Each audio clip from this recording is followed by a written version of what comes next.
Hello all, I hope you're all doing well. We are continuing with our weekly portion review, and this week we are in the portion of Chukat, which means decrees or God's decree.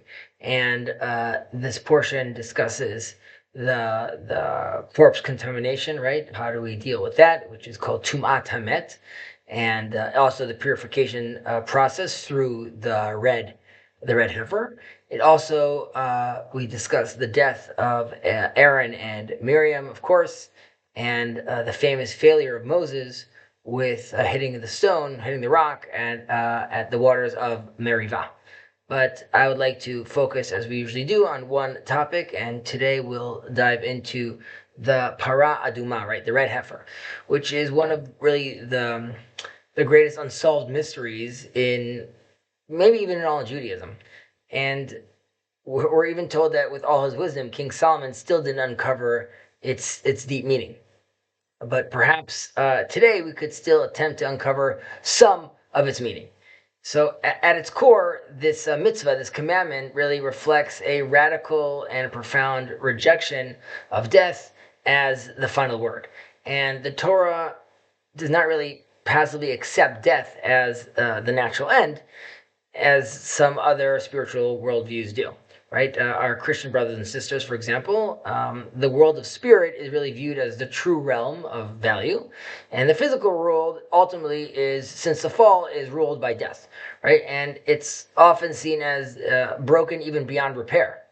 Now, Judaism really resists such a submission. Really, Judaism proclaims that death will not have the final say at the end. Right? A day will come, as the prophet Zechariah says, when the spirit of impurity will ultimately be removed from earth. And we need to really consider how this idea plays out in the Torah's description of the red heifer. Now, we see the priest is commanded to take a red cow, right, without a blemish, and which no yoke has come upon him, right? So we see a cow, which is not a bull, right, is chosen, and this is really representing the fertility of life, right? It's an animal that could reproduce, and it's also the largest and most nourishing domestic animal, definitely at the time, which is closely tied to the human survival and prosperity as well. Not only that, right, the cow also has to be red, which is a color that represents the vitality, blood, really nature's raw power. And it has to be perfect, right? There can't be any blemish on it, and there can't be any yoke on it. It wasn't subject to any yoke, meaning it's never ever served under anyone else, and it's never been subdued.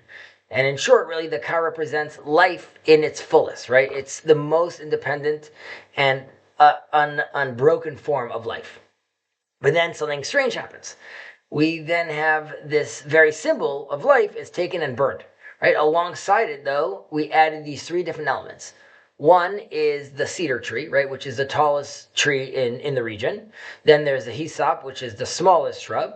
And then there's this interesting tolat shani, right, which is the worm, the crimson worm, right? And this is really representing death and decay, as of course when we die, there's worms around our body as well.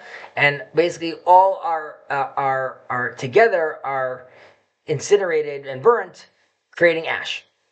Now, this act, in a certain sense, mimics death, right, and destruction, and really the dissolution of all of life, animals and plants, and even something so small as an insect. And then, right, the priest does something that's even more curious, startling. He takes this concept or this thing called the living water, the Maim Chaim, and he mixes it with the ashes.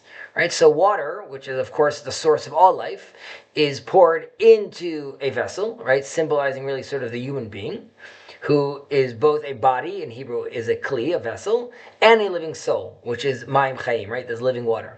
And this act of fusion between the remnants of death and the flow of life forms this ritual of spiritual resurrection.